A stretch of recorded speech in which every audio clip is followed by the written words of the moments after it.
sobre COVID-19 que se lleva a cabo en el marco de los festejos del 44 aniversario de la Universidad de España. Para mí, la verdad, es un honor recibir al ponente que nos acompaña el día de hoy. Él es el doctor Juan Carlos Tinoco Favila.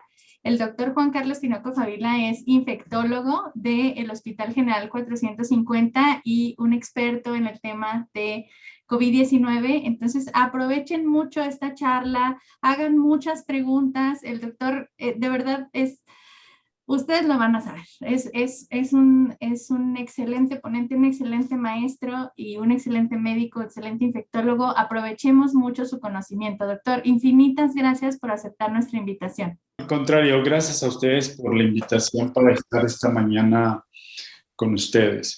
Esta plática que voy a presentar la diseñé especialmente para jóvenes estudiantes de medicina.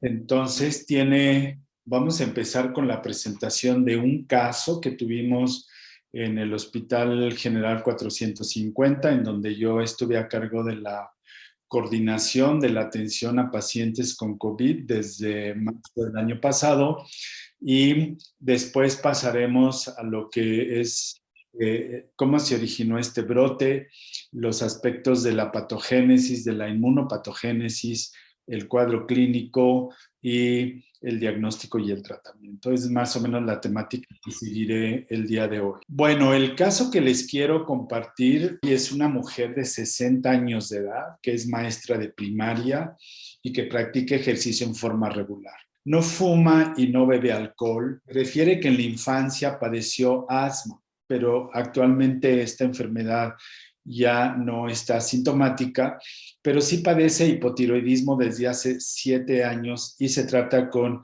levotiroxina 50 microgramos por día. En los antecedentes familiares refiere que su padre padece EPOC, secundaria a inhalación crónica a humos de la leña, y su hermano padece una enfermedad pulmonar no especificada. Acudió a la consulta por un cuadro clínico que tenía 5 días de evolución y que sus características básicas eran ataque al estado general y síndrome febril. 3 días después presentó tos que era seca, tuvo náusea aunque no llegó al vómito, pero presentó diarrea y disnea progresiva. En el interrogatorio dirigido negó cursar con rinorrea, dolor faríngeo, anosmia, exantema o síntomas urinarios que pudieran explicar la fiebre en una mujer de esta edad. Había recibido como tratamiento únicamente acetaminofén 500 miligramos cada 8 horas. En la exploración física a su ingreso, encontramos con temperatura de 39,2, frecuencia cardíaca de 87 latidos por minuto, presión arterial normal, la frecuencia respiratoria estaba en 16 respiraciones por minuto y su saturación de oxígeno respirando aire ambiente estaba en 92%. Estaba consciente y orientada, no había alteraciones en los oídos, en la nariz o en la garganta, la mucosa oral estaba bien hidratada y no presentaba ictericia. No se encontró rigidez de nuca ni adenomegalias cervicales, pero sí en la exploración del tórax se encontraron crépitos basales bilaterales.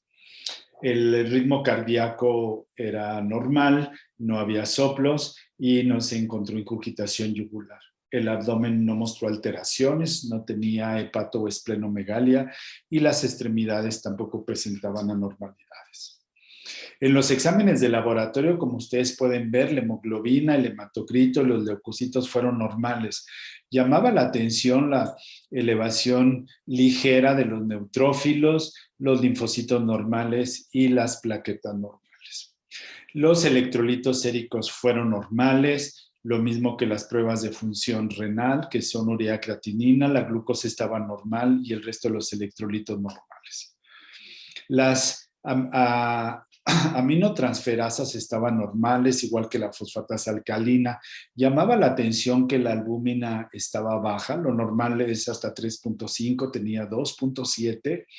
Esto puede deberse a diversas causas, En los adultos mayores esto puede ser desnutrición, pero pues ella era una mujer que tenía una nutrición adecuada. La deshidrogenasa láctica, que es una enzima que revela daño celular, estaba elevada. La troponina estaba normal, pero la proteína C reactiva, que es un reactante de fase aguda, estaba muy elevada.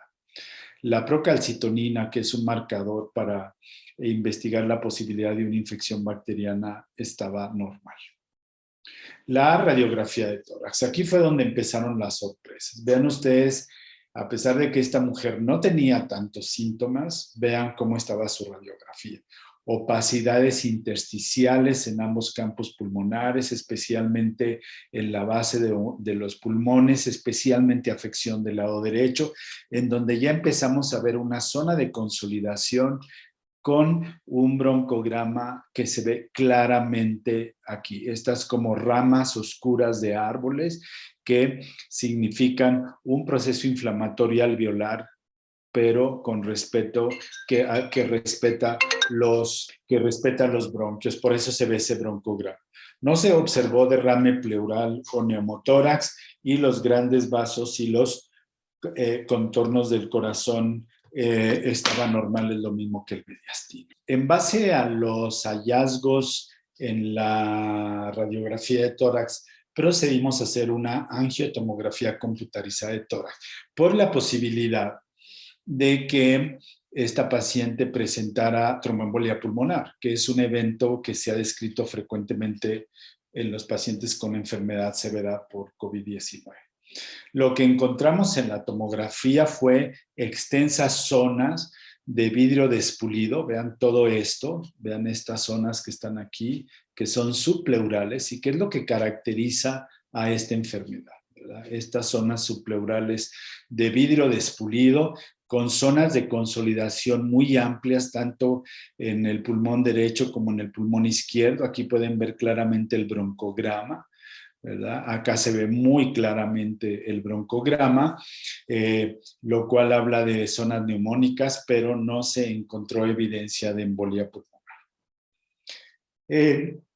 Allí en un lado de su cama hicimos pruebas rápidas para influenza A y B mediante un exudado nasal que se tomó con un cotonete. Ambas pruebas fueron negativas, la de influenza A y B.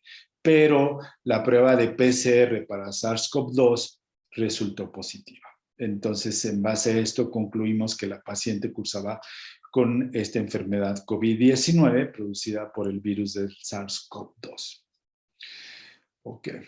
Tal como establecen los lineamientos internacionales, la paciente fue sometida a un aislamiento estricto y el personal que estaba a cargo de ella en nuestra unidad COVID en el Hospital 450, pues tuvo que observar las precauciones que se establecieron para el manejo de estos pacientes y que básicamente es el uso estricto de equipos de protección personal, que consiste en una bata de aislamiento, guantes, máscara facial o respirador y protección para los ojos. Todo nuestro personal que manejó los pacientes en la unidad COVID, todos recibieron un entrenamiento muy intenso para evitar contagios a través del uso de equipo de protección personal. Esto lo hicimos en marzo del año pasado, antes de que tuviéramos los primeros casos en Durango. ¿Cuál fue la evolución clínica? La paciente recibió oxígeno suplementario a través de una cánula nasal. Inicialmente se le dieron 2 litros por minuto y logramos mantener la saturación en más de 92. Pero desafortunadamente en las horas siguientes la paciente se deterioró y ella refería que sentía mayor dificultad para respirar y su saturación, a pesar de que se administró una cantidad mucho mayor de oxígeno, 15 litros por minuto, la saturación disminuyó a 91. Con esto hicimos el diagnóstico de insuficiencia respiratoria hipoxémica. Esto nos dice que es hipoxémica, rápidamente progresiva en unas horas, ¿verdad? Y sospechamos síndrome de insuficiencia respiratoria aguda, que es el abordaje sindromático que utilizamos en estos pacientes, y entonces ante el deterioro decidimos intubarla y transferirla a la unidad de cuidados intensivos para brindarle apoyo ventilatorio mecánico. Esta es la radiografía de tórax cuando ya estaba en la unidad de cuidados intensivos. Esta es la inicial. Como ustedes pueden ver, hay un franco deterioro de la lesión pulmonar y prácticamente ya todo su pulmón está afectado, y esto sucedió apenas en unas horas. Los parámetros del ventilador, aquí se los puse como un ejemplo, porque es lo que estamos haciendo en todos los hospitales en todo el mundo, ¿verdad? Se ajusta el ventilador a un modo de asisto control por probable síndrome de insuficiencia respiratoria aguda, y usamos una estrategia que se llama de volumen corriente bajo y de protección pulmonar. ¿En qué consiste? En que el volumen corriente no es muy alto, apenas 6 mililitros por kilogramo por kilo de peso, por kilogramo de peso, de acuerdo a un peso corporal ideal. La frecuencia respiratoria se ajustó a 24 respiraciones por minuto. La fracción inspirada de oxígeno se ajustó a 30, porque en estos pacientes no hay que dar tanto oxígeno. El oxígeno puede tener un efecto deleterio y causar una lesión mucho más extensa. Y estos pacientes requieren de lo que llamamos PIP, o presión positiva al final de la expiración, y aquí usamos digamos, una presión media para tratar de vencer todas las zonas de atelectasia que este proceso infeccioso causa. La oxigenación de la paciente continuó empeorando y requirió de un aumento en el flujo inspirado de oxígeno, que como ustedes recuerdan, estaba en 30. En las siguientes 24 horas, posterior a la intubación, el índice de Kirby, que es la relación entre la presión arterial de oxígeno y el flujo inspirado de oxígeno, fue inferior a 150, lo cual habla de que la paciente está cursando con un grado moderado de síndrome de insuficiencia respiratoria aguda.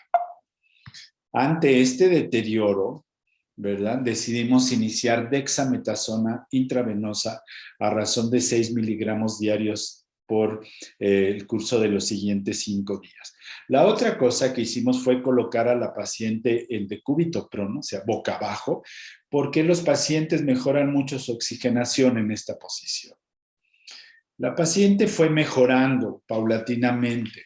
13 días después de que había ingresado y todavía conectada al ventilador, se nos presentó una neumonía que fue tratada con vancomicina y cefepima por 10 días. También administramos diuréticos tratando de disminuir el edema pulmonar. Ahorita vamos a ver la fisiopatología de eso, ¿verdad? Y bueno, afortunadamente la condición de la paciente mejoró progresivamente y fue extubada 23 días después.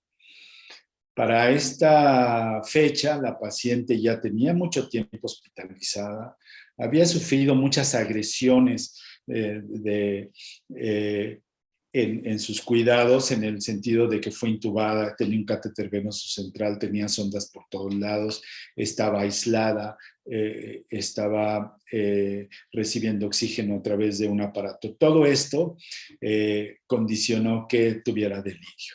Esto es un evento frecuente en los pacientes adultos mayores en los hospitales y tiene su tratamiento específico, con el cual se resolvió lentamente en el caso que les estoy presentando. La paciente tenía el día de su alta una saturación de oxígeno satisfactoria, respirando aire ambiente, fue egresada a su domicilio y continuó su rehabilitación, y actualmente realiza una vida completamente normal. Entonces, este es un caso típico de COVID, como muchos, más de 300 casos que atendimos en la unidad de COVID del Hospital General 450. Y basado en esto, quiero platicarles qué es esta infección. Existen cientos de coronavirus en nuestro medio ambiente, pero 4 de ellos causan infecciones cada año, especialmente en los niños, y se presentan como faringitis de curso leve.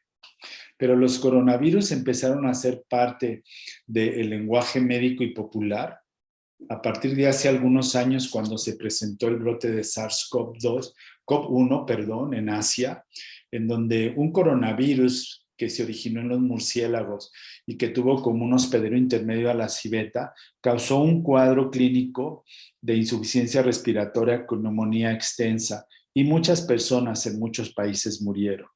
Sin embargo, el brote logró controlarse y no llegó a México, aunque sí a los Estados Unidos. Años después, hubo un brote en Arabia Saudita. Este se atribuyó a un coronavirus que se originó en los murciélagos y que usó como un hospedero intermedio a los camellos y se presentó en Arabia Saudita. Hay evidencia muy sólida de que los camellos que conviven estrechamente con las personas que residen en Arabia Saudita y que son, pues, como para nosotros los caballos en el campo, ¿verdad? Fueron la fuente de infección de una enfermedad que se llamó síndrome respiratorio del Medio Oriente y que también se presentó como una neumonía severa con una mortalidad muy elevada, 35%, pero que logró limitarse con las medidas que la Organización Mundial de la Salud dictó y está todavía presente, todavía se están reportando casos de MERS, pero ya en una forma muy limitada. El virus del SARS-CoV-1 desapareció cuando se controló y no ha vuelto a aparecer desde entonces. Estos son los antecedentes de lo que aquí están de lo que estamos viendo ahora. En 2002, el brote del síndrome respiratorio agudo severo, que fue causado por el SARS-CoV-1, se originó en China, 29 países se afectaron, 8,000 casos con una mortalidad cercana al 10%. 10 años después, en Arabia Saudita, 28 países afectados, un coronavirus que produce un síndrome también respiratorio agudo y severo, pero en este caso llamado del Oriente Medio. Produjo en la región alrededor de 2,000 casos, pero vean la mortalidad, 34%. Imagínense que en esta pandemia hubiéramos tenido una mortalidad del 34%. Hubiera sido una tragedia terrible. ¿De qué estamos hablando ahora? Bueno, de que el 30 de diciembre China reportó un número creciente de casos de neumonía grave causadas por un nuevo coronavirus, que inicialmente ellos le llamaron nCoV por un nuevo coronavirus y que la Organización Mundial de la Salud estableció como el nombre oficial SARS-CoV-2, el síndrome respiratorio agudo severo por un coronavirus tipo 2. El foco de inicio fue la ciudad de Wuhan, que es una provincia de China, que está situada en una provincia de China y que tiene una población de 11 millones de habitantes. Lo alarmante de esto es que en los días siguientes se identificaron nuevos casos en otras ciudades del mundo, en otras ciudades de China, perdón, y en más de una docena de países en todo el mundo. Ante esto, la Organización Mundial de la Salud el día 23 de enero lo declaró una emergencia y un mes después declaró la alerta mundial por una pandemia que todavía está presente en estos momentos en todo el mundo.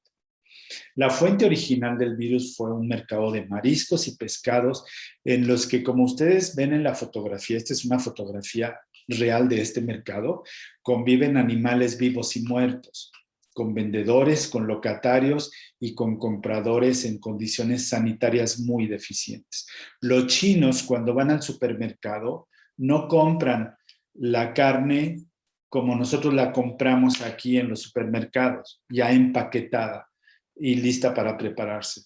Los chinos compran los animales vivos, porque de esa manera ellos se aseguran que la carne es más fresca y que lo que ellos consumen lo que ellos consumen tiene un valor nutritivo máximo. Es parte de la cultura china y por eso los mercados están llenos de animales vivos, tanto aves como peces, como otros animales que sirven para alimentar a 1,400 millones de personas que viven en China, que es el país más poblado de la Tierra.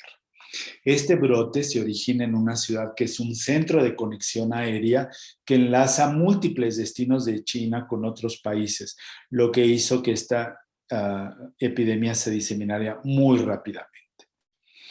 la transmisibilidad y la distribución geográfica del virus han sido mucho más amplias de lo que inicialmente se pensó. Cuando empezamos a oír de esta pandemia, dijimos va a ser igual que el SARS-CoV que vimos hace algunos años. Qué equivocados estábamos, ¿verdad? En menos de 3 meses ya teníamos casos prácticamente en todos los países del mundo, incluyendo México. Este es el virus que causa la enfermedad. Es un coronavirus, esta es la estructura típica. Se llama coronavirus porque, como ustedes pueden ver, su estructura en esta fotografía se parece a la corona radiada del Sol. Tiene varias estructuras eh, que forman parte del virus, pero quiero referirme en particular a 2 de ellas, ¿verdad? Aquí es un virus de ácido ribonucleico. Esto es importante por el tema de las vacunas, ¿verdad? Y que en su superficie se encuentran estas proyecciones que se llaman proteínas de espícula o proteína S por su nombre en inglés de spike. También tiene una matriz y una nucleocápside, pero quiero que fijen su atención en estas 2 estructuras, porque ahí está mucha de la explicación de la patología y especialmente de la inmunopatogénesis. ¿Cómo se transmite este virus? Bueno, pues como todos los coronavirus o la gran mayoría de los coronavirus, su hospedero inicial es el murciélago. Los murciélagos tienen una amplia convivencia con otros animales que son hospederos intermedios y son animales con los que el ser humano convive estrechamente, especialmente estos animales en China, en los que el ser humano, los chinos los usan para muchos propósitos, no solo alimentarios, sino también con fines curativos, como medicinas alternativas. Bueno, pues el ser humano se infectó por un hospedero intermedio que todavía no se ha determinado con certeza cuál es, pero se presume que es este animal que se llama pangolín, ¿verdad? Y a través de esto el ser humano se infecta. Cuando un humano se infecta, su principal vehículo de transmisión a otras personas son las gotitas que expulsa en la respiración, aunque también métodos alternos de contagio son el contacto directo o contacto con superficies contaminadas. Una vez que una persona cercana a este individuo se infecta, pues puede transmitirlo, en el caso de la mujer, a su bebé. Todavía no estamos totalmente convencidos de que hay una transmisión transplacentaria, porque muchos de los bebés que se han infectado, incluyendo casos en el Hospital Materno Infantil con nosotros, es porque la madre en el momento de dar a luz estaba infectada y su bebé también se infectó. Afortunadamente todos los bebés tuvieron un curso extraordinariamente benigno. Un aspecto importante en una epidemia es lo que se conoce como el número de reproducción efectiva. Este número indica el número promedio de infecciones adicionales que se causa a partir de un caso índice. Y aquí les pongo 2 ejemplos, o un ejemplo y el problema del SARS-CoV-2 para que entiendan este concepto. Este es el caso de la influenza. La influenza tiene un número de reproducción efectiva de 1, es decir, este individuo va a infectar a una persona, este individuo a una persona y este individuo a una persona, y así esta infección se va a diseminar. ¿Por qué sucedió lo que está pasando con el SARS-CoV-2? Porque un individuo infecta a 4 individuos. Estos 4 individuos afectan cada uno a 4 individuos. De tal manera que vean ustedes en un corto tiempo el número de personas que se han infectado a partir del caso índice. Porque el número de reproducción efectiva, aunque no está totalmente precisado todavía, calculamos que es de 4. Es muy alto. Hay una enfermedad que tiene un índice de reproducción efectiva mucho más alto que el SARS-CoV-2, que es el sarampión. El sarampión tiene un índice de reproducción efectiva de 18. Por eso hace 30 años tuvimos una epidemia tan grave de sarampión en jóvenes más o menos de la edad de ustedes que están en la Facultad de Medicina. Fue muy grave y esto se ha logrado evitar modificando los esquemas de vacunación en este país. 4 mecanismos se han descrito como los causantes de el daño del SARS-CoV-2 a las células. Lo primero que hace el SARS-CoV-2 es unirse al receptor de la ECA, de la enzima convertidora de angiotensina, y para esto necesita una proteasa que se llama proteasa transmembrana de serina S2. Esto significa todas estas letras. Esto lo hace para ingresar a la célula del hospedero y apoderarse de la maquinaria biosintética de la célula para sintetizar sus propias proteínas. ¿Por qué este virus es tan infectante? Porque se cree que comparado con otros coronavirus tiene una mayor afinidad por los receptores de la ECA2 y puede producir daño por efecto citotóxico directo, pero también por una alteración en el sistema renina-angiotensina-aldosterona. Fíjense ustedes que el sistema renina-angiotensina-aldosterona, su principal función es mantener la tensión arterial en cifras normales, pero los productos del sistema renina-angiotensina-aldosterona también tienen propiedades antiinflamatorias, asombrosamente. Entonces, si ustedes tienen daño en este sistema, esas propiedades antiinflamatorias se van a ver comprometidas. Y entonces el individuo, al infectarse con este virus, va a desarrollar un fenómeno inflamatorio muy extenso que afecta a muchos órganos, especialmente el pulmón. Otro de los mecanismos que se han descubierto es que produce daño al endotelio. Ustedes pueden ver aquí un vaso sanguíneo. Recuerden que los vasos sanguíneos están cubiertos por un endotelio, pero cuando este endotelio se daña, los factores de la coagulación se ponen en contacto con los desencadenantes de la coagulación, que es el factor tisular, y se empieza a formar redes de fibrina en la que quedan atrapadas las plaquetas. Esto también origina una liberación de citocinas que van a producir un daño muy extenso, como vamos a ver. Y el cuarto mecanismo sería una desregulación de la respuesta inmune, en la que básicamente observamos linfopenia, especialmente a expensas de las células T, problemas con el interferón. La inmunidad innata se transforma en un fenómeno hiperactivo, sin nada que lo regule, y ocasiona el síndrome de liberación de citocinas o tormenta de citocinas, que es lo que produce todo el daño que vemos en estos pacientes tan graves. ¿De qué depende el daño en los órganos? Pues depende de qué tantos receptores de la ECA2 se encuentren en los diversos tejidos. Y es que aquí vean, todos los tejidos tienen receptores de la ECA2, pero hay algunos que tienen mucho mayor densidad de receptores. El que más tiene de todos los tejidos es el intestino delgado. Por eso se presenta diarrea en esta enfermedad.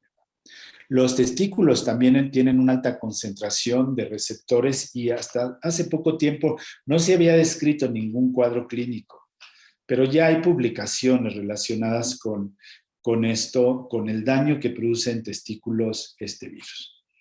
Hay también receptores en el tejido adiposo. Imagínense, los individuos obesos pues tienen muchísimos densidad de receptores, por eso a los obesos les va tan mal en esta enfermedad. Y vean, el pulmón no tiene tantos receptores, pero es un órgano que se daña muy gravemente. La afección pulmonar es consecuencia de que este virus tiene un alto tropismo por el tracto respiratorio, en donde se encuentra en ciertas regiones o en ciertas células una expresión elevada de receptor de la ECA2, pero baja en comparación con otros tejidos, como les mencioné anteriormente. La afección de este virus afecta a células epiteliales de las vías aéreas, incluyendo los neumocitos tipo 2 del parénquima pulmonar, que son esenciales para que nosotros podamos respirar, pues son los que producen el surfactante a nivel del alveolo. Y esto es lo que sucede a nivel pulmonar. Miren ustedes, en esta parte de la diapositiva quiero mostrarles a ustedes la estructura normal de un alveolo. Aquí ven ustedes las células del epitelio alveolar tipo 1 y aquí los neumocitos tipo 2. Recuerden que estas células producen el surfactante que está cubriendo al alveolo para que podamos respirar. Este es un espacio que está libre. Aquí llega el aire y se hace el intercambio gaseoso con la sangre arterial que está en la vecindad de esta estructura. Esta estructura, como ustedes pueden ver, está totalmente íntegra. Es un vaso sanguíneo que tiene al endotelio íntegro, es un alveolo que tiene sus células íntegras. Si esta estructura está íntegra, entonces no se puede inflamar y no se puede coagular, porque la sangre está circulando libremente y no hay ningún fenómeno o alteración en el endotelio que desencadene la coagulación. Y la otra cosa es que la integridad vascular impide que una cantidad excesiva de líquido pase al espacio alveolar, produciendo edema pulmonar. Entonces, la integridad vascular evita el edema, el efecto antiinflamatorio evita la liberación de citocinas y el efecto anticoagulante por la pura estructura sin daño evita que la sangre se coagule. Porque estos son justamente los tres fenómenos que se presentan en el pulmón cuando se infecta a una persona con el virus del SARS-CoV-2. Vean, el daño más importante está en el neumocito tipo 2, ya no produce surfactante, pero también hay daño en la célula tipo 1 del epitelio alveolar. Entonces, la integridad vascular se rompe. Aquí tenemos la pérdida de la integridad. ¿Qué sucede? Pues se forma edema pulmonar. El efecto antiinflamatorio también se altera, ¿verdad? Y entonces aparecen una gran cantidad de citocinas, especialmente interleucina 6. Y todo esto, en su conjunto, produce lo que llamamos tormenta de citocinas. Y dijimos que no debería coagularse. El problema es que al romperse el endotelio, al dañarse el endotelio por el daño viral, la cascada de la coagulación se pone en contacto con los factores tisulares que desencadenan la activación de la cascada de coagulación por la vía clásica con el factor 12 de Hagemann. Finalmente se forman redes de fibrina en donde quedan atrapadas las plaquetas y se echan a andar los mecanismos de anticoagulación que se reflejan por un incremento importante en el dímero D. Entonces esto es justamente lo que vemos clínicamente. Edema pulmonar, trombos y un fenómeno inflamatorio muy extenso en el pulmón, que es el que ocasiona que los pulmones se pongan blancos. Toda esta lesión nos impide respirar y los pacientes requieren de manejo avanzado de la vía aérea para poder salvar su vida. El cuadro clínico de esta enfermedad se basa en varios factores de riesgo. Lo primero que tengo que decirles es que el 80% de las personas van a cursar asintomáticos o con enfermedad leve. El 80% de las personas. ¿Qué personas más probablemente van a ser asintomáticas o con enfermedad leve? Los niños pequeños y los adultos que todavía no alcanzan los 50 años. Individuos sanos que no tienen obesidad, que no tienen hipertensión, que no tienen diabetes, que hacen ejercicio rutinariamente. Estas personas tienen muchas posibilidades de que la enfermedad sea leve y que muchos de ellos tengan síntomas menores que solo se tratan con paracetamol, como fiebre, fatiga, tos seca, ¿verdad? Algunos de ellos presentan opacidades en vidrios despulidos o franco fenómeno neumónico, pero no requiere de ningún tratamiento, ni de ingreso al hospital, ni de administración de oxígeno en la casa. Recuerden que el periodo de incubación es alrededor de 5 días, ¿verdad? Pero el periodo más crítico está aquí. Una vez que una persona se ha infectado, a los 14 días, tenemos que estar muy alertas, porque en ese momento esta persona puede presentar deterioro progresivo de la función respiratoria que clínicamente se manifiesta como disnea. Puede presentar descontrol de enfermedades coexistentes como la hipertensión o la diabetes y un síndrome de insuficiencia respiratoria severo que requiere intubación y de ingreso a la terapia intensiva. alrededor del 15% de las personas van a pasar a esta etapa. Más probablemente individuos de más de 60 años de edad con comorbilidades. Pero fíjense cómo solo un 5% de las personas presentan enfermedad grave y pueden morir a consecuencia de esta enfermedad. Recuerden que la mortalidad es de alrededor del 4%. En México es 10%.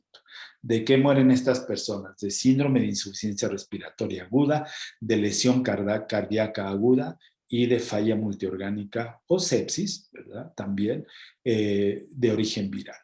¿Quiénes más probablemente son estas personas? Aquellos individuos de más de 60 años de edad, especialmente si tienen comorbilidades.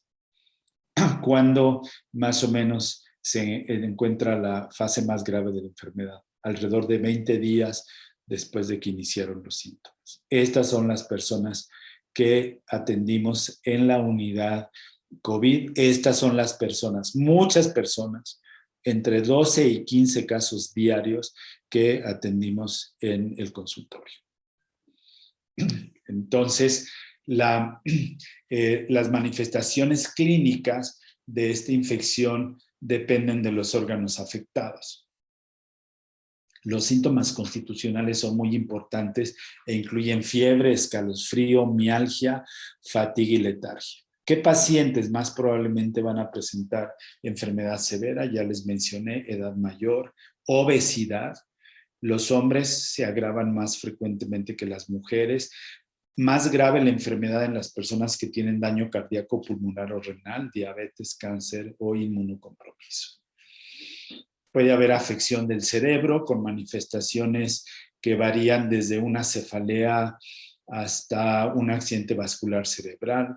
Puede haber daño ocular con conjuntivitis. Ustedes saben que muchos pacientes se quejan de anosmia y ageusia, que es resultado de un daño a todas las raíces nerviosas a este nivel, pero que se recupera al 100%.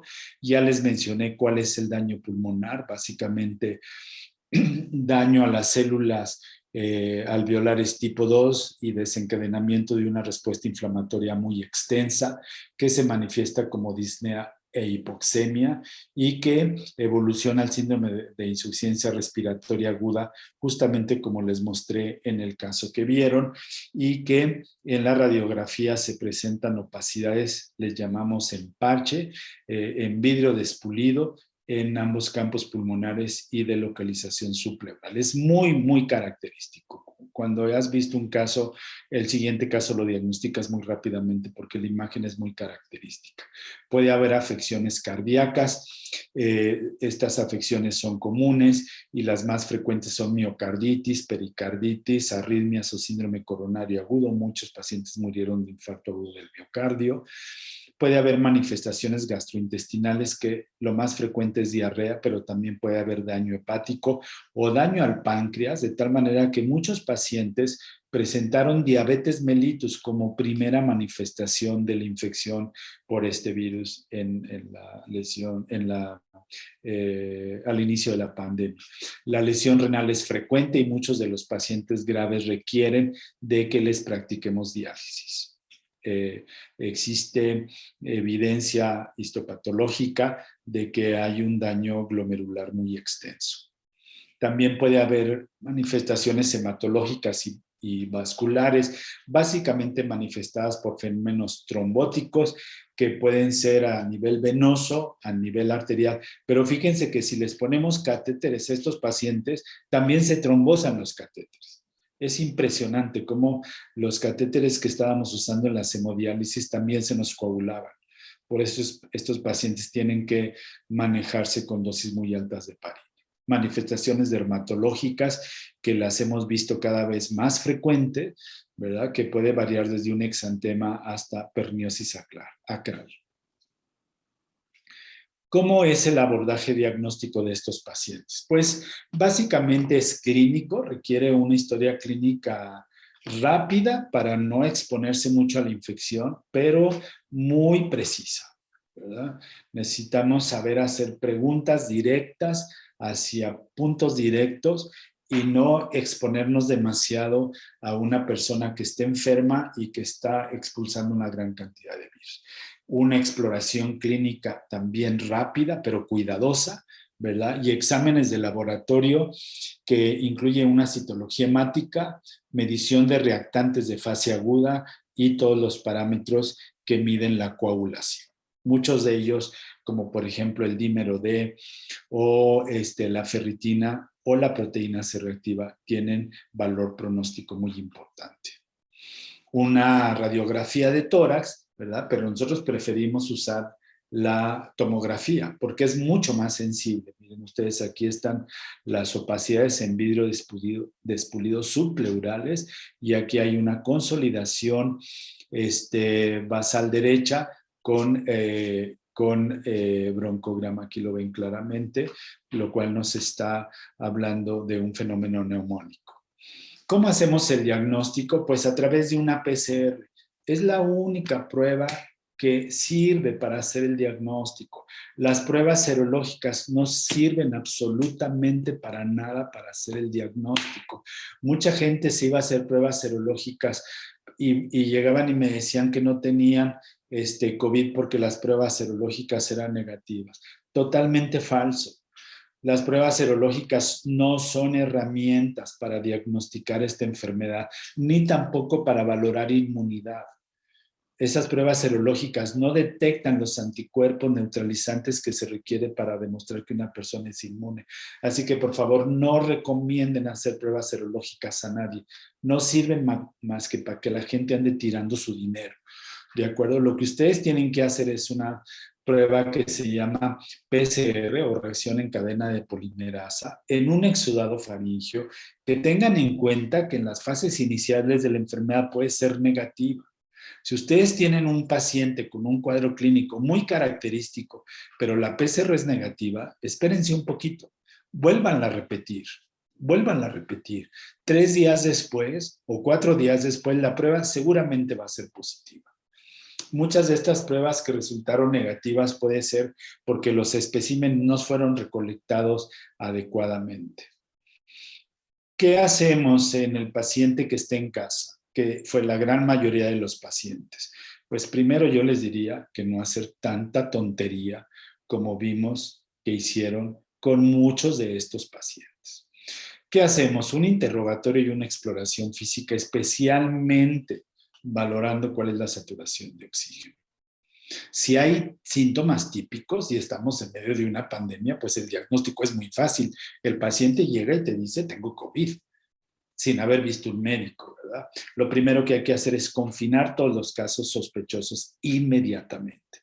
Hacer una prueba de PCR, una radiografía del tórax, y si la radiografía del tórax es normal, allí le paramos, pero si los resultados son sospechosos, tenemos que hacer una tomografía. Exámenes de laboratorio generales, pruebas de coagulación y algunos marcadores inflamatorios que nos pueden servir también como parámetros de severidad. Gases arteriales en los pacientes que están hospitalizados. ¿Qué pacientes deben tratar en casa? El 80% de los pacientes. ¿Cómo se tratan? Pues con alivio de los síntomas. Solo con paracetamol, reposo y descanso. No hay que darles más medicamentos. Todos los medicamentos que se estuvieron usando en una forma irracional en esta pandemia, se ha demostrado que ninguno de ellos modificó la evolución de la enfermedad. Acitromicina, ivermectina, nitazoxanida, cloroquina, ya hay estudios muy serios que demostraron que esos medicamentos no sirven para nada, que lo que hay que hacer con el paciente es mandarlo a su casa, que esté en reposo, que esté bien hidratado y alivio de los síntomas con paracetamol, ¿verdad? Y en constante comunicación con el médico para informarle de qué nivel de saturación tiene, para ver, darse cuenta en algún momento si está evolucionando una enfermedad severa o grave que requiera de hospitalización. Los pacientes con enfermedad leve se recuperan al 100% solo con un tratamiento sintomático. Yo traté a muchísimos pacientes en forma ambulatoria en su casa con enfermedad moderada y en todos los casos a los pacientes les fue muy bien. ¿Qué hice? Estar en una comunicación estrecha con ellos a través del WhatsApp, ¿verdad? Que ustedes usan todos los días y informándome acerca de su saturación. No hay ningún tratamiento que demuestre utilidad en la enfermedad leve o moderada. No hay que dar dexametasona, excepto en los pacientes que se hospitalizan. Su uso en enfermedad leve o moderada en el hogar puede ser muy grave. De hecho, algunos pacientes que tuvieron un curso grave fue porque médicos sin ninguna ética y sin ningún conocimiento les prescribieron dosis muy altas de dexametasona. Y de hecho, algunos de los médicos que murieron se automedicaron dosis muy altas de dexametasona y llegaron al hospital muy graves y murieron en las horas siguientes. Muchos compañeros. Miren, esta es una receta de un paciente. Este paciente me habló el 20 de octubre del 2020. Era domingo, recuerdo. Eran las 12 del día. Y me llama el paciente para decirme que tiene COVID.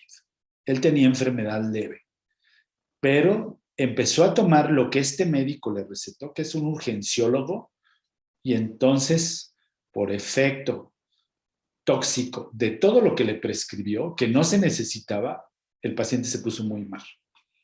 Vean la dosis de dexametasona que le dieron.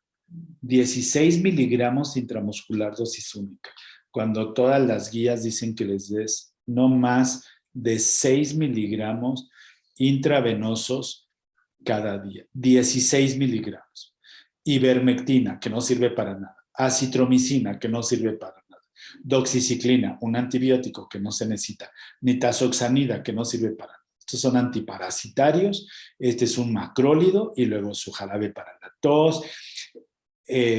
Cortisona inhalada, un antiinflamatorio, omeprazol, la neomeludina, que ya debería estar proscrita en México, le dio un anticoagulante, atorvastatina y todo lo demás, broncodilatadores, para un paciente que tenía síntomas mínimos.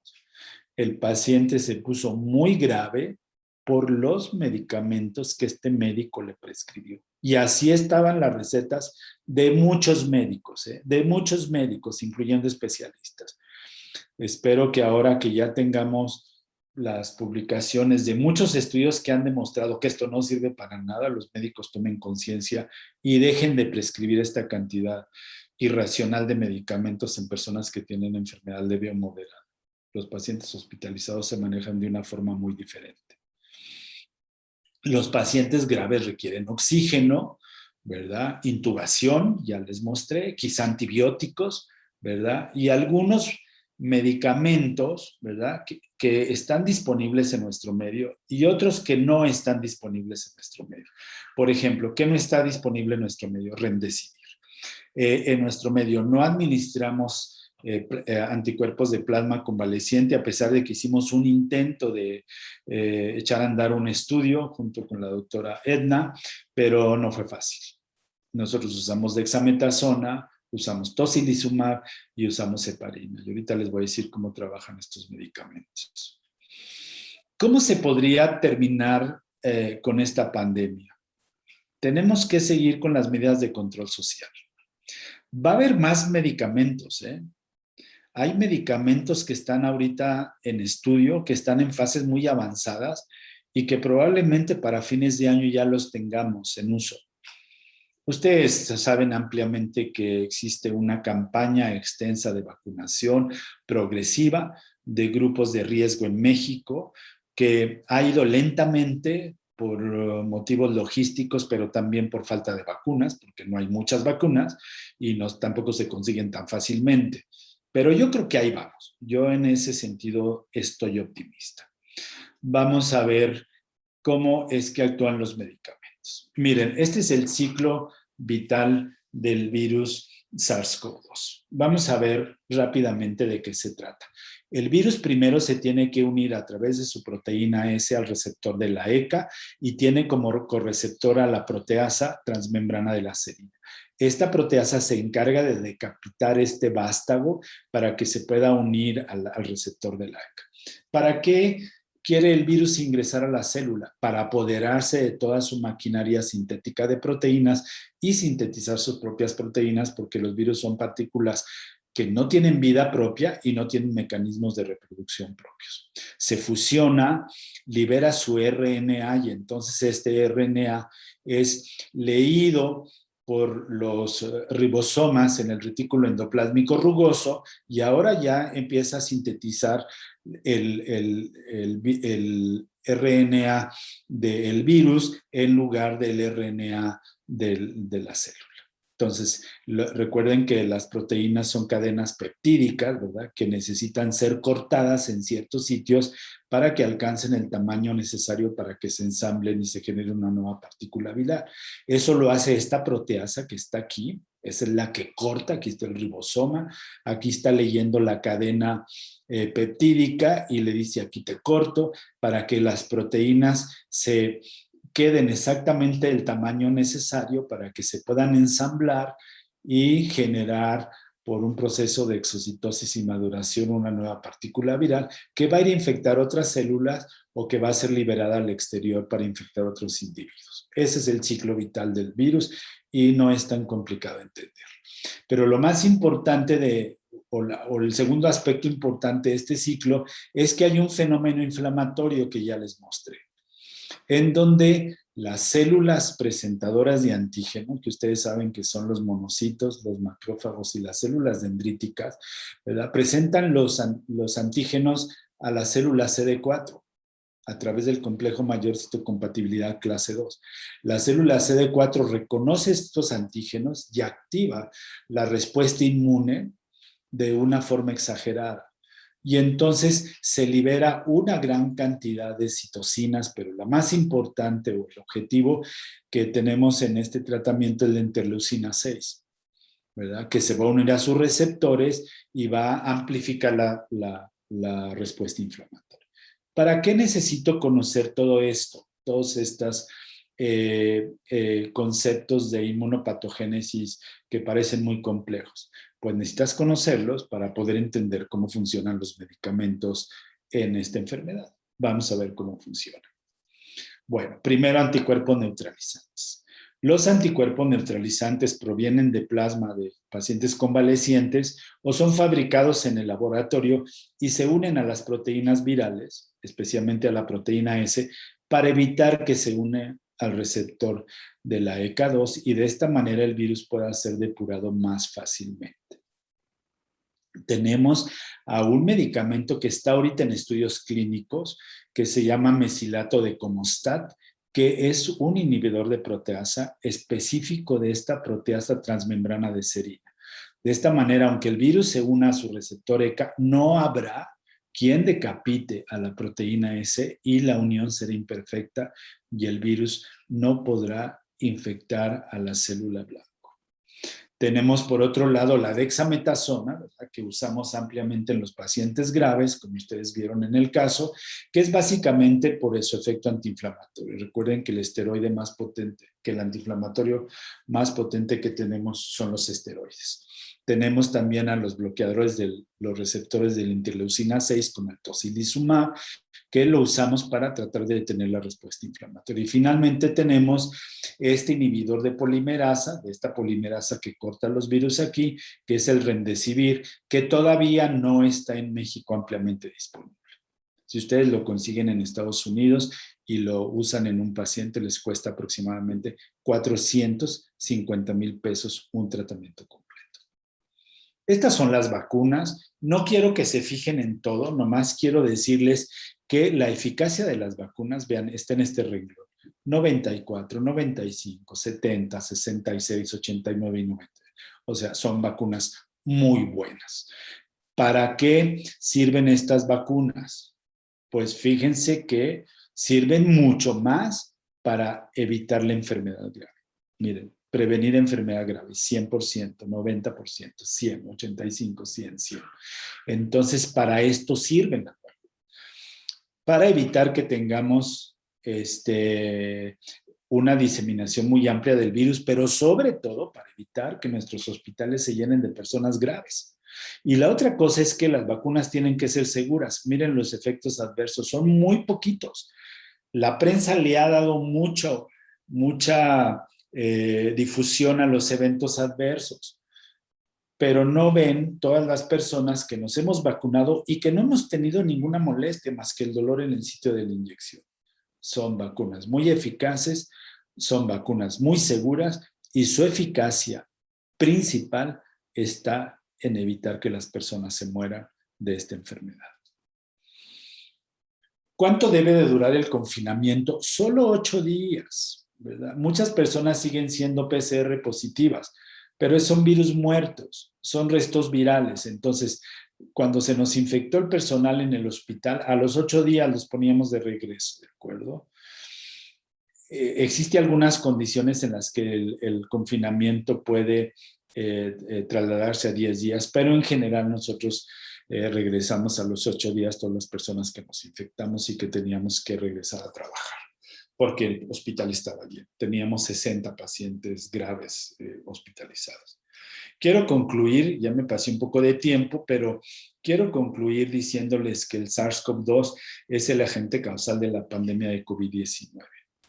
Que este es un coronavirus altamente contagioso, pero con una menor letalidad, menos mortal que el SARS-CoV-1 y el MERS. Su principal mecanismo de daño es a través de unión al receptor, que le lleva a desarrollar un efecto tóxico directo, alteración en el sistema renina-angiotensina-aldosterona, daño a las células endoteliales y una alteración muy grave de la respuesta inmune. La mayoría de los pacientes cursan con enfermedad sintomática o leve. Pocos de ellos desarrollan enfermedad grave con daño pulmonar, que es la alteración más frecuente y más grave y la principal causa de muerte. Hasta este momento no existe ningún medicamento eficaz en contra de este virus. Y en el paciente que no requiere hospitalización, no hay necesidad de darle tantos medicamentos.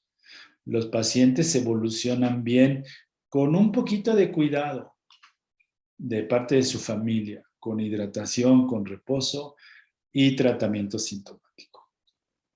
Muchas gracias por su atención. Imagino que habrá una sesión de preguntas. Doctor, muchísimas gracias por su charla. Sé que la había dado ya en otras ocasiones y yo tenía muchísimas ganas de escucharla, entonces me siento muy afortunada de haberla podido ver hoy. Y efectivamente, si usted tiene tiempo para preguntas, me gustaría escuchar algunas preguntas de los asistentes. Estoy a sus órdenes, todas las preguntas que quieran hacer. Sé que tienen muchas preguntas. El doctor Daniel Hernández tenía 3 preguntas, creo que ya me las compartió por WhatsApp. Daniel, si quieres hacérselas directamente al doctor, por favor. Gracias, doctora Edna. Doctor Tinoco, muchas gracias por su plática muy interesante. Mire, tengo algunas preguntas. Se calcula que en México, dada la velocidad de vacunación diaria oficial, tardaremos alrededor de unos 300 días en llegar a lo que mal llamado inmunidad de rebaño, pero vamos, inmunidad de grupo. ¿Qué implicaciones tiene esta ola de semáforos verde para la contención y vuelta a picos de contagio si no realmente tenemos suficiente protección? Sí, mire, yo creo que no tenemos todavía efecto de la inmunidad colectiva, como causa, producida por la vacuna como causa del decremento de casos. ¿Okay? Yo creo que el decremento tan importante que hemos tenido en Durango, ¿sí? Por ejemplo, ahorita en el hospital, en la unidad COVID, tengo 6 pacientes de 60 que teníamos en enero y febrero. 6 pacientes tenemos ahorita, ¿de acuerdo?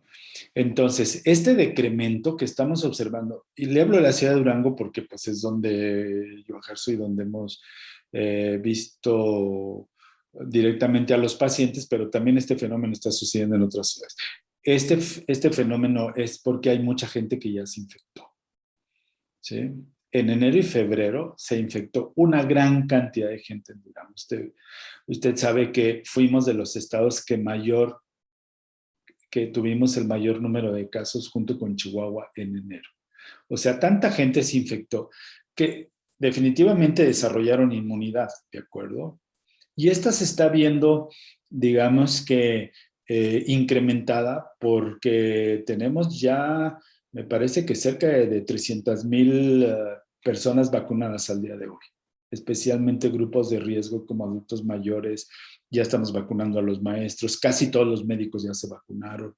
Estamos en eso. Entonces, me parece que eso es lo que está ocasionando que en Durango hayamos tenido ya un descenso muy importante. Pero pues la alerta no debe de ser pasada por alto, ¿de acuerdo? Todavía creo que no es recomendable que nos olvidemos de ciertas medidas como distanciamiento social, uso de cubrebocas e higiene de manos, para tratar de amortiguar una posible tercera ola que se puede presentar en cualquier momento. Ojalá que no, ¿verdad? Pero no podemos estar seguros. Me dijo que tenía 3 preguntas, creo. No sé cuáles sean Bueno, sus... si me dan chance de hacer una más, para no Sí, acaparar el usted tiempo. hágalas con confianza, no se preocupe. Ok, estábamos viendo en la diapositiva de eficacia de vacunas que, bueno, todas tienen una eficacia general y una eficacia para evitar casos graves. No vi ahí la información de la CanSino, que es la que se está usando como base de protección en aulas.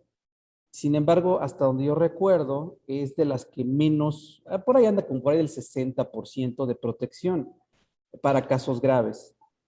Me pregunto si hay procedimientos, políticas o algo ya establecido que le dé una directriz de Secretaría de Salud a las escuelas en el caso de que de repente se dé un brote en un salón porque un alumno vino infectado y resulta que el maestro pues ya se infectó. ¿Y entonces qué vamos a hacer? Mire, esta tabla que le mostré a usted la hizo uno de los residentes de la Universidad de Emory en Atlanta y él me la compartió. Cuando él hizo esta recopilación de los datos, la vacuna china todavía no había publicado su trabajo en Lancet. Si usted ve, nada más está la vacuna Sputnik y las vacunas de Estados Unidos. La vacuna de AstraZeneca. Entonces, pero más o menos la vacuna china tiene el mismo comportamiento que las otras vacunas. Recuerden que las vacunas en esta enfermedad no necesitan ser 100% eficaces.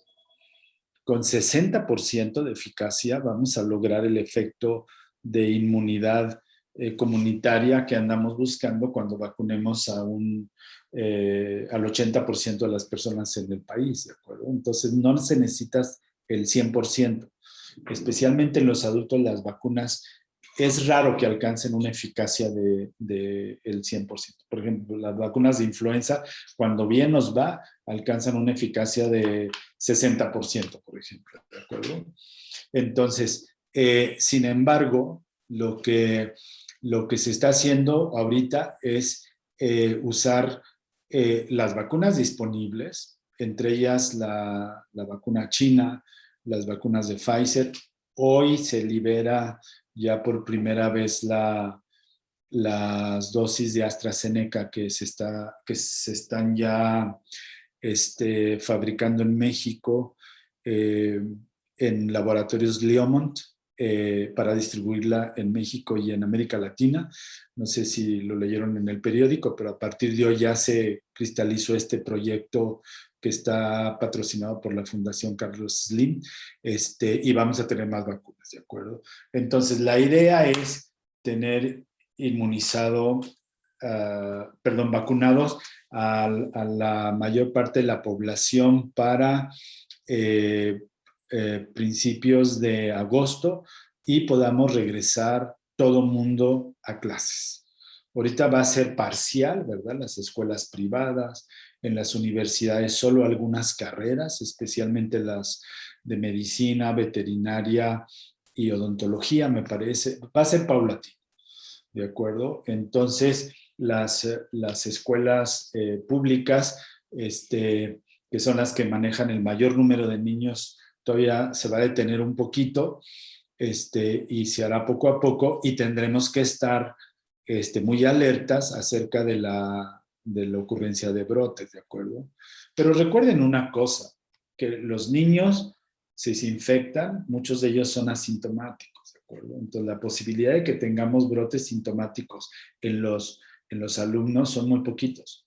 La posibilidad es que el maestro se infecte, ¿verdad? Y desarrolle síntomas. Entonces, ellos van a ser, digamos, como nuestros objetivos de monitoreo para eventualmente detectar si hay circulación del virus en ciertos grupos, ¿verdad? Genoveva Santiago tiene levantada la mano. Sí, muchas gracias por esta conferencia. Muchas gracias a la universidad por darnos la oportunidad de incrementar nuestros conocimientos. Doctor, yo tengo dos preguntas. Una de parte de mi compañero Eduardo Cantú, que tiene problemas con su comunicación. Y él está preguntando por qué la dexametasona solo se usa en casos graves. Ok, mire, esta es una pregunta muy importante. Vamos a suponer que usted se infecta con el coronavirus, ¿ok? Y al quinto día, usted tiene fiebre, malestar general, dolor muscular y anosmia, ¿de acuerdo? ¿Quién va a ser el encargado de que su enfermedad no progrese a enfermedad grave? En una persona como usted, que me imagino que es una persona sana, que no tiene comorbilidades y que por el factor edad no está en riesgo. ¿Quién va a ser el responsable de que usted no evolucione a enfermedad grave? Su sistema inmunológico, ¿de acuerdo? Y si yo a usted le doy 16 miligramos de dexametasona, ¿verdad? Los esteroides son medicamentos inmunosupresores. Por eso los usamos en las enfermedades autoinmunes, ¿verdad? En situaciones de brotes de lupus, de artritis reumatoide, les damos esteroides en bolos a los pacientes para que el sistema inmune baje a su mínima expresión y evitar el daño al órgano. Bueno, pues eso estoy haciendo yo con usted. Deprimiendo su sistema inmunológico, impidiendo que la defienda de este virus e incrementando la posibilidad de que usted desarrolle enfermedad grave, cuando en un curso natural y en un tratamiento sintomático, usted debería de haber cursado con síntomas leves que se resolvían en los próximos 5 o 7 días. Por eso no se le debe dar dexametasona a los pacientes que están en casa, porque muchos de ellos tienen posibilidades de solo con tratamiento sintomático evolucionar a la mejoría. Y si uno los inmunosuprime con estas dosis tan descabelladas que les fueron administradas a los pacientes, entonces el sistema inmune se deprime y no hay quien los defienda. Esa es la razón. Muchísimas gracias. Y tengo otra pregunta. Adelante. Por ejemplo, en las personas que ya dieron positivo a la enfermedad y cursaron con una enfermedad de tipo leve, ¿se considera, están recomendando que la vacunación se lleve a cabo? ¿O se puede considerar que esa persona, pues ya su cuerpo está teniendo en su memoria, pues ya la manera de combatir la enfermedad? Sí, no, todas las personas que tuvimos COVID nos tenemos que vacunar. Todas las personas que tuvimos COVID nos tenemos que vacunar. ¿Ok? No puede uno asegurar que la enfermedad le haya dejado totalmente inmune, ¿de acuerdo? Los anticuerpos que se generan en contra del SARS-CoV-2 son de muchas variedades. Algunos se llaman anticuerpos inespecíficos y otros se llaman anticuerpos neutralizantes. Si usted desarrolló una buena cantidad de anticuerpos neutralizantes, usted puede asegurar que es totalmente inmune al virus. Pero no hay forma de que usted sepa si esos anticuerpos que usted desarrolló por una infección leve realmente la están protegiendo. Entonces, como una medida de salud pública, yo quiero asegurarme que usted está protegida con una herramienta que tengo que se llama vacuna, ¿verdad? Entonces, aunque usted haya cursado con enfermedad leve o moderada, las personas que hayan cursado con enfermedad leve o moderada deben de vacunarse, porque de otra manera no vamos a detener esta pandemia. Jesús Ojeda. Adelante, Jesús. Buenas tardes, doctor. Gracias, doctora Edna. Mi pregunta es, ¿por qué si hay mayor número de receptores ECA2 en el intestino, porque genera mayor manifestaciones clínicas en tejidos pulmonares y por ende, entonces las medidas de prevención tendrían que ser dirigidas a higiene por desechos fecales. Sí, también es una muy buena pregunta, ¿eh? Yo prefiero enfermarme del intestino que del pulmón, Jesús. ¿De acuerdo? Porque pues el pulmón lo necesito para respirar. Entonces, el daño en el pulmón es una estructura muy finamente diseñada para que el aire pase, ¿verdad? Y podamos respirar, ¿de acuerdo? Entonces puede ser que el pulmón tenga comparativamente menos receptores, pero una vez que se daña, ¿verdad? Se hace una respuesta inflamatoria tan extensa, ¿verdad? Que no somos capaces de sobrevivir. Recuerda que en el intestino nosotros andamos comiendo todo lo que encontramos en donde lo encontramos, especialmente ustedes los jóvenes, ¿verdad? Entre burros, gordas, todo eso. ¿Qué estás recibiendo constantemente? Una gran cantidad de antígenos en el intestino, ¿no es cierto? De todos los días, a través del agua, a través de los alimentos. Entonces el intestino como que está más preparado para eventualmente un antígeno más poderlo controlar, ¿de acuerdo? El pulmón no, ¿de acuerdo? Entonces tú hablas de la ruta fecal de expulsión viral que pudiera ser una ruta importante de transmisión, efectivamente. Nada más que eso es más fácil de evitar, ¿verdad? Por ejemplo, lavándonos las manos después de ir al baño, ¿verdad? No hay cubrebocas para acá, para atrás, ¿verdad? Pero sí lo puedes evitar lavándote las manos.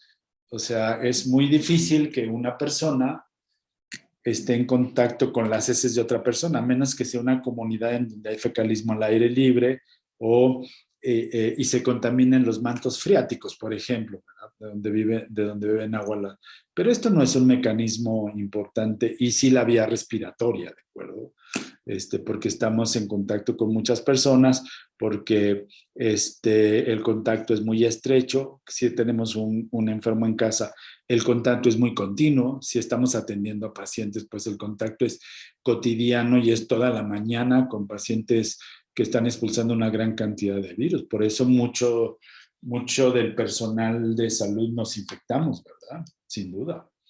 Muy bien. Eric Meneses.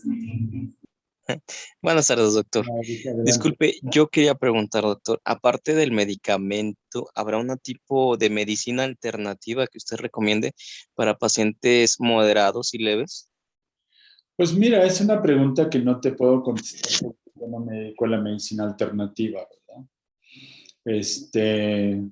Obviamente yo no recomiendo la medicina alternativa porque no creo en la medicina alternativa, ¿verdad? Yo creo en la medicina alópata, en la medicina que tiene evidencia científica en publicaciones serias y que han demostrado a través de estudios clínicos que tiene un valor, ¿verdad? Recuerda que la medicina alternativa justamente es alternativa porque en la gran mayoría de los casos no existe ninguna evidencia sólida de que tenga un efecto benéfico, ¿verdad? Pues no te puedo dar información sobre eso porque yo no me dedico a eso. Pero muchos pacientes usaron medicina alternativa, ¿verdad? Muchos. Isaac Cisneros tiene levantada la mano. Sí, buenas tardes. Hola, buenas tardes, Isaac. No es una pregunta, es un comentario y pues ver si me lo puede complementar, doctor. Es en relación al mal uso de los fármacos, en que pues muchos doctores estuvieron recetando ceftriaxona, siendo que pues esta cefalosporina no tenía ningún efecto pues positivo para COVID y abusaban de este antibiótico, lo que causaba pues que se debilitaran las defensas y que personas estuvieran vulnerables a patógenos oportunistas. Y bueno, pues en caso de que estuvieran activos para COVID, hubiera una coinfección. Sí, mira, te voy a platicar cuál es el origen de la prescripción de ceftriaxona una ámpula de 500 miligramos intramuscular diaria por 3 días en todas las farmacias anexas, en todos los consultorios, lo que llamamos farmacias similares, en todos los consultorios anexos a las farmacias que funcionan en todo el país. Mira, hace muchos años, un grupo de infectólogos y de expertos en salud pública que estábamos trabajando en resistencia bacteriana, entre los cuales me encontraba yo, a través de un estudio que publicamos, se observó que la resistencia a los antibióticos en México estaba creciendo de una forma impresionante, especialmente a fluoroquinolonas, donde en este momento, pues, cerca del 80% de las cepas de Escherichia coli son resistentes a fluoroquinolonas. Entonces, dos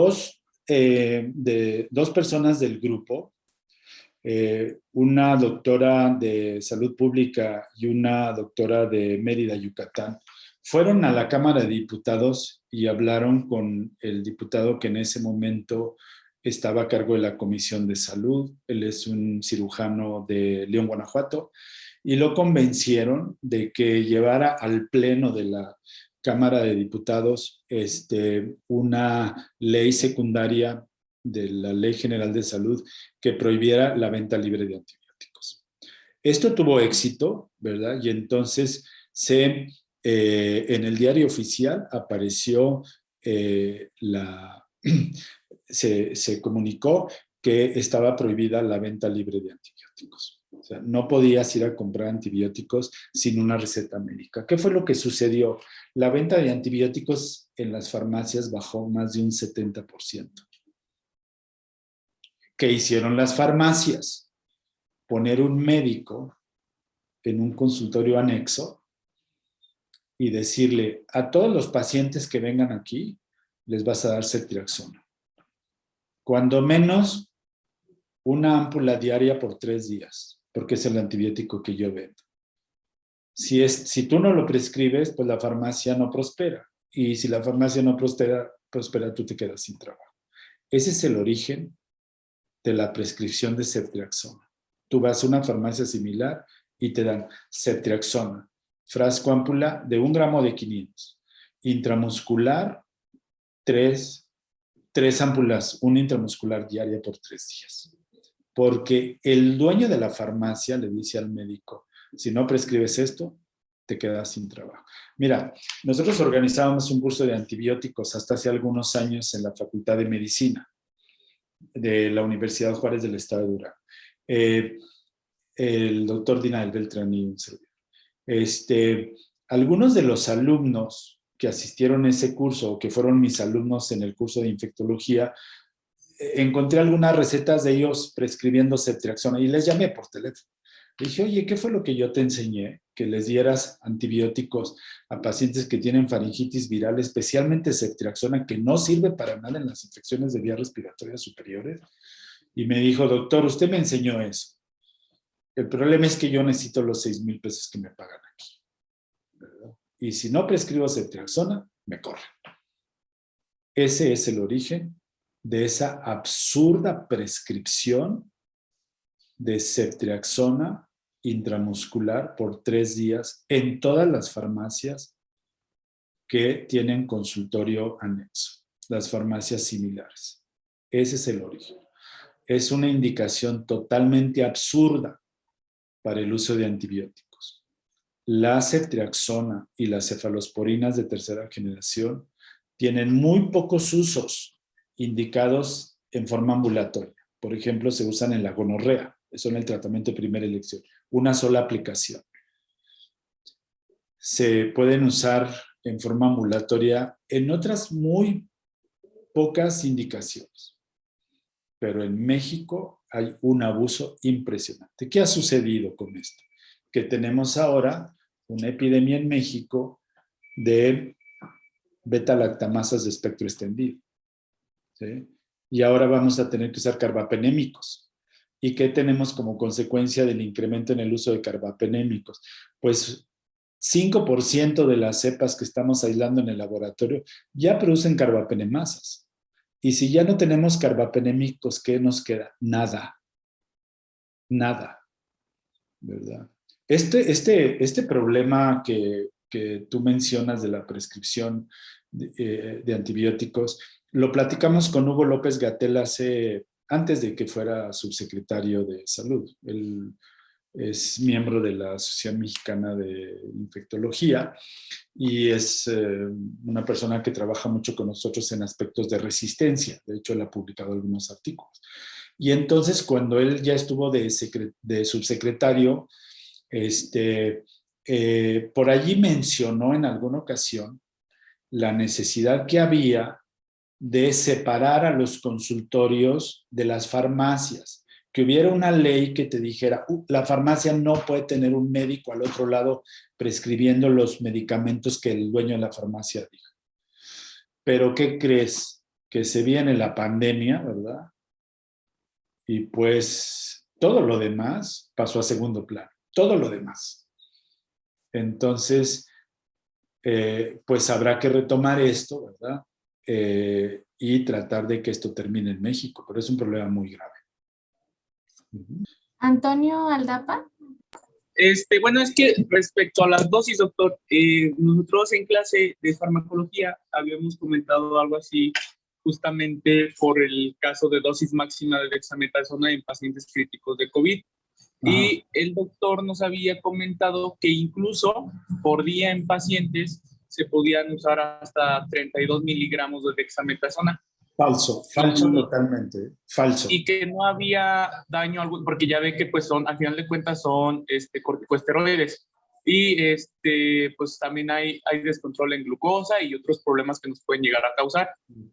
Y me llamó mucho la atención el dato que ahorita usted nos decía, que era respecto, pues, una dosis totalmente diferente.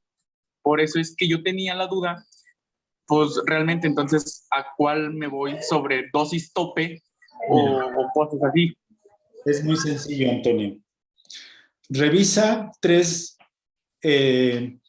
guías de tratamiento diferentes. ¿Ok? Te voy a decir 3. Revisa la guía de la Asociación Americana de Infectología. IDSA se llama, IDSA. Está gratis. ¿Ok? Recuerda una cosa.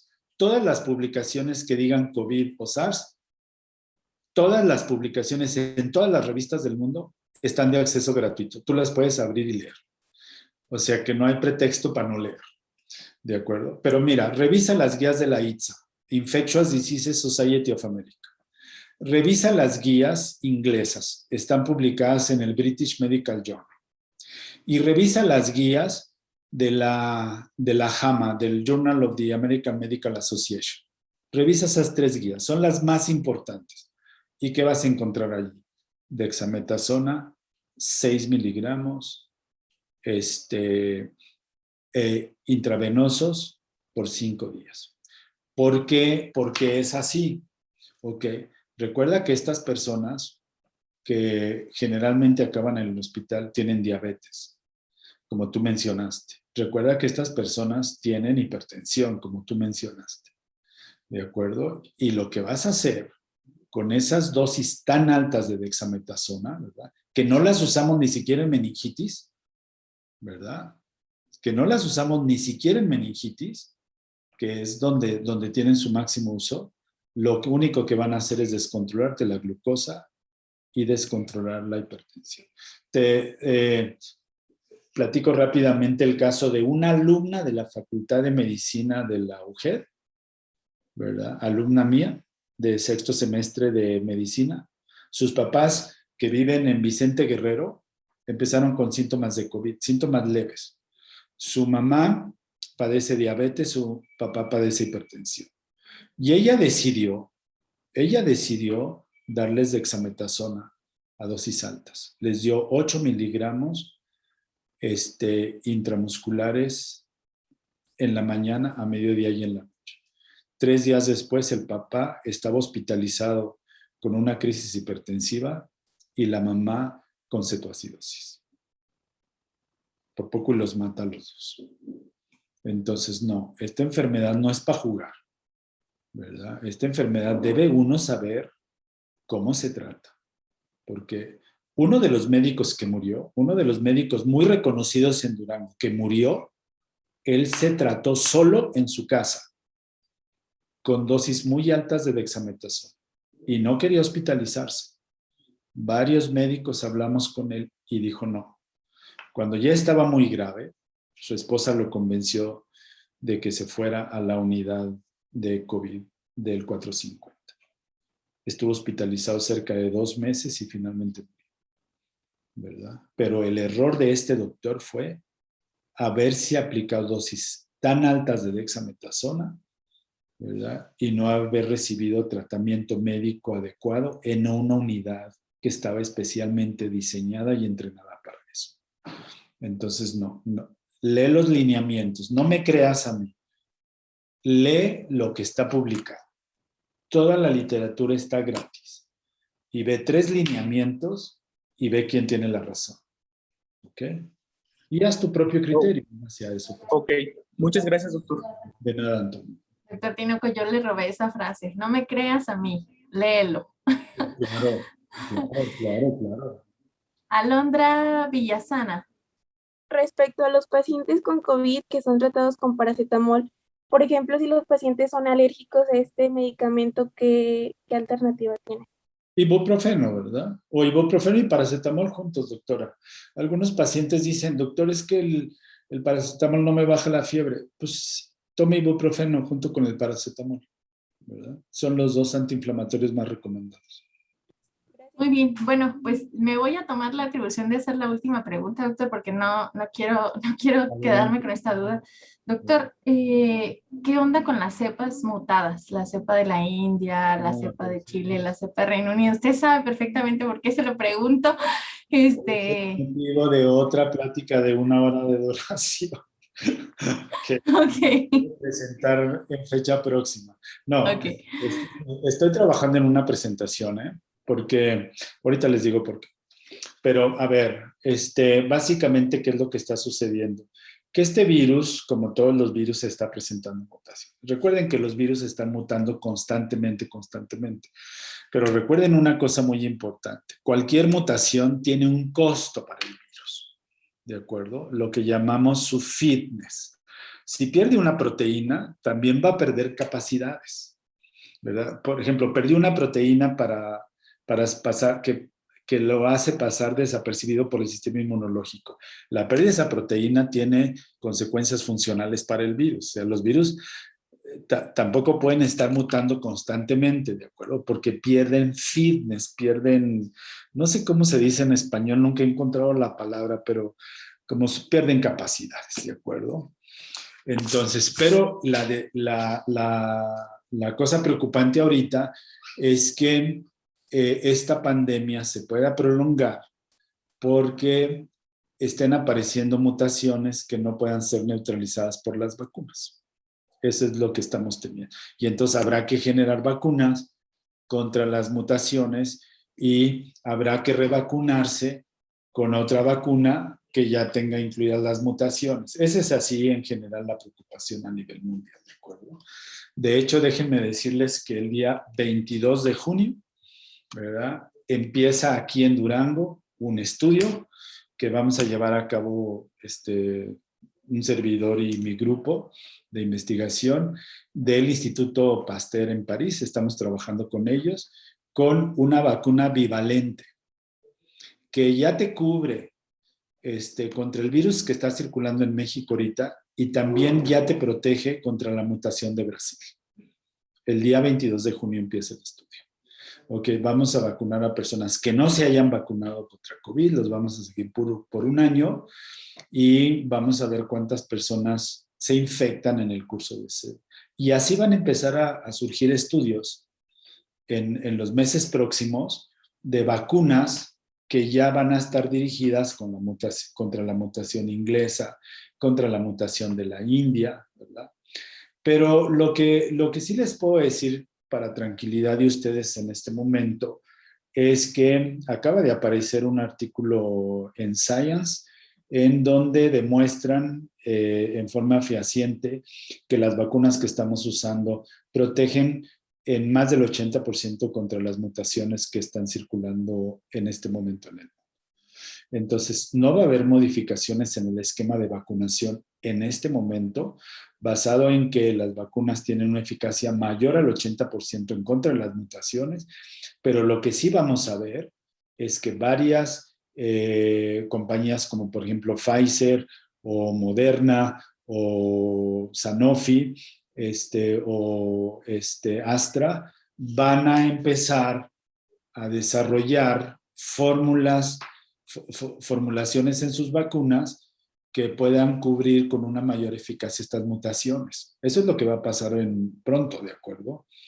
Entonces habrá que estar leyendo y habrá que estar alertas acerca de los cambios en la protección de las vacunas, la circulación de las mutaciones y si hay necesidad de volvernos a vacunar con otra cosa diferente, ¿de acuerdo? Pero nosotros ya vamos a empezar este estudio el día 22 aquí el día 22 de junio, 23 de junio, aquí en Durango. Muchas gracias, doctor. Ay, pues, ¿qué le digo? Muchísimas gracias. Yo creo que todos estamos muy emocionados. Creo que aprendimos mucho. Hubo momentos, o sea, súper interesantes. Hubo momentos para mí, en lo personal, muy complicados al escucharlo hablar de la evolución y de las muertes y demás. Usted sabe cómo ha estado el asunto. Entonces, de verdad yo quedo muy agradecida con usted, quedo muy honrada de que nos haya aceptado esta invitación. Ojalá que cuando tenga su charla preparada de las cepas mutadas también acepte compartirla con la Universidad de España, con la Escuela de Ciencias Médicas. A los estudiantes que se conectaron, muchas gracias por su interés, muchas gracias por mantenerse, por sus preguntas. De verdad, ustedes son el motor que hizo que esta semana de festejos estuviera llena de ponentes de la trayectoria del doctor Tinoco. ¿Qué más les puedo decir, no? De eso se trataba. Entonces, doctor Tinoco, muy agradecida siempre por todo y ahora también por esto. Gracias a todos ustedes por su atención. Espero que la información que comenté el día de hoy sea de utilidad para cada uno de ustedes.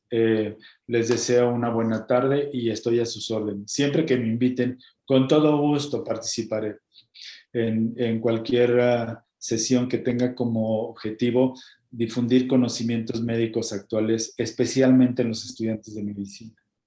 Porque pues, son los que nos van a curar cuando ya traigamos el Alzheimer y todo eso, ¿verdad? Entonces tenemos que preparar bien a los médicos para que para estar en buenas manos cuando los necesitemos, ¿verdad? Y este país necesita médicos bien preparados y soy un aliado de la educación médica y siempre que me inviten estaré dispuesto a participar con ustedes. Muchas gracias por su atención. Gracias, doctor Tinoco. Gracias a todos. Los despedimos. Excelente día para todos.